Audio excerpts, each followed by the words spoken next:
mean, seriously.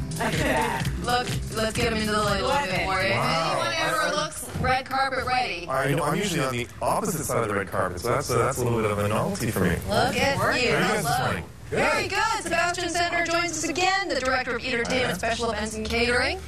This must be is this the craziest time of the year?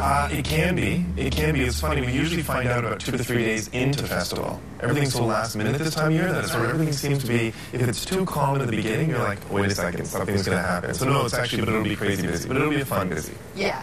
Well, how can it not be, right? I know it's your job, but it's so glamorous and so exciting, and you never know what's coming around the corner. Exactly. So tonight, the big film fest opening film is Looper with Bruce Willis, and it takes place in Kansas City and Shanghai. So you created a party theme around that? We have. I mean, what's really fun about film festival is that because there's so many different films and so many different themes, that it's the perfect opportunity to do something themed in terms of the parties around it. And whether or not, there's only really 2 times a year you can really do something fun like this, and that's Oscars and film festival. So what we did here was for Looper, which is set in the future and it has sort of that Shanghai, Kansas City twist, one way to do that, exactly something we had to sit down. It wasn't like, okay, no problem, let's pull that out of our repertoire. So what we did was we actually took Kansas City barbecue and sort of added a bit of an Asian flair.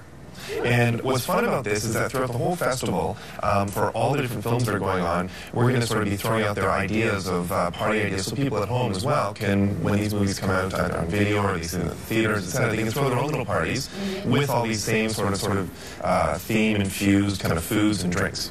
And you have to explain this to some people. Well, you know what's interesting is that you can sit around for hours thinking of a theme and thinking of how to infuse it into, whether it's the drinks, the decor, or anything else. You have to remember that people have a split second to get what it is that, might have taken you hours to do. So it has to be a little bit blatant, or you have to have, in our case, staff that are really, really good at presenting that to the guests. Exactly. So what do we got here? So we got a few different things. We did, this is first of all a rib. But what we did is we did a rib with a little bit of an Asian sauce and sesame seed. All of the dishes here are, again, barbecue. So we did a chicken, which is a single bite on the Asian spoons. We did a 5-spice quail. And then we also did a pork belly. So they're all things that, again, are in that sort of theme of barbecue, but all with a bit of an Asian flair. And then, to drink, actually, why don't I pass these out to everybody? Because, I know, exactly. You know what? It's almost 8 a.m. Yeah, exactly. Who doesn't need a bourbon sour at 10 a.m. in the morning? It looks at, bourbon sour? Bourbon sour, but... That's actually one of my favorites. Really? Excellent. Do you want mine, too? Well, sorry, early. Still got an hour left for the show. We can put a shot of espresso in there and it'll be perfect. So what we did in this case is we took the bourbon sour, but to give it that kind of like, a little bit of an Asian Shanghai feel, is we actually added plum syrup to it. Oh, all right. Taste that. Let's go with that. Cheers. Plum syrup. Cheers. Cheers. Happy stuff. That's what. That's very.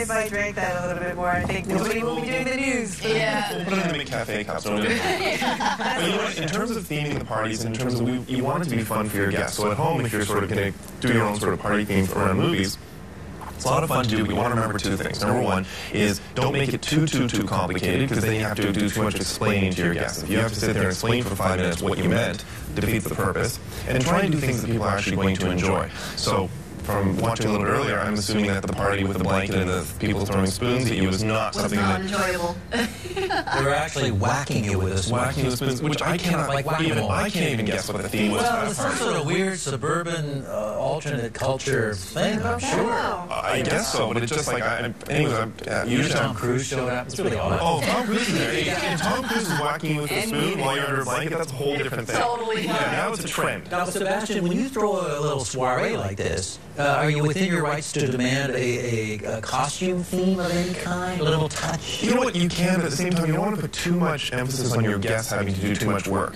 One thing that we found that really works well is that if you do want to do some sort of a costume theme, is if you're going to add a small element to it. We once did a French maid and Latin lovers party for one of our clients. And Dave wants an invite to that. Oh, I've thrown a French party where you had to wear a beret. Well, there you go. Okay, well, you can do that. Or It's easy. I don't want to have to dress up. I don't want to have to hold it. that's right. You also don't want it to affect your outfit for the evening. Right? You sort of want to set your outfit. So what you can do, which is fun, is if you actually have a little touch of something to add to people's outfits, whether it's a little top hat for the guys or something for the girls, etc. We did once, you did pocket poofs for everybody, for all the gentlemen as they arrived, that are really colorful for a Moroccan party. Something that you can add to your guests as they walk through the door, so they don't have to go in and do all the work. That's fun. That's a great idea. So, Sebastian, is it always the food and the drink that does the talking for the party, or anything else? There's a lot of different elements that really can set the tone for the party, especially when it's themed. Decor is one of them, and that depends a lot on the venue, whether you're doing it at home, etc., etc. Decor can get expensive, the more stuff you have to sort of bring in. Music is great. Music is fantastic, especially when the theme is something like country or whatever else. You can do something that's really bold. Uniforms for your staff or for your guests, for that matter, is another great way. We've done that at a lot of film festival parties where the staff actually come out and they're in the uniform of something to do with the film, which right away sets the tone. And then the food and the beverage, it's really, really important, but again, it's harder to convey. So you sort of have to use that in conjunction with other things to really make the theme work. But I like that you've done some things that wouldn't have to cost a ton of money. Like you went down to Spadina. You could be picking up some of these, like the little bamboo tray and the basket and things like that for not a ton of money, and probably the squeeze as well. 100%. It's about, number one, you're absolutely right, trying to find things that are economical. But the other thing that's really important is trying to use things you already have around the house. I mean, there's nothing worse than going out and buying a whole bunch of stuff, using it for a party. You store it and then you end up throwing it out. Yeah. So if you can use things, for example, like the silver bowls that we had, those are actually from IKEA, believe it or not. Those are a couple of years old, but we find these really, really cool items, and you think about different ways you can use them. In that case, we actually used that for a napkin fold once, with a napkin rolled up inside of it. The silver trays, the white spoons, the black trays, things of that sort. Before we have to wrap up, just can you tell us about this beer really quickly? We found, yes, it's called Lucky Beer, Lucky Buddha beer. It is really, really, really fun, and actually it's pretty good too. That's a great bottle. You know what? It's a great bottle. Put it like carved right into the. Literally speaking, it's made out of it's bottled in China, but what we liked about it was just so different. And quite frankly, something like this, it's all about the bottle. If we were to serve this at a party for a looper, it would actually go out in the bottles. Because that's so much of the actual theme. Absolutely. Thank you so much, Sebastian Sanders, Director, Entertainment, Special Events, and Catering. We will, you too. Cheers. Going to take a break. We'll be right back with your headlines.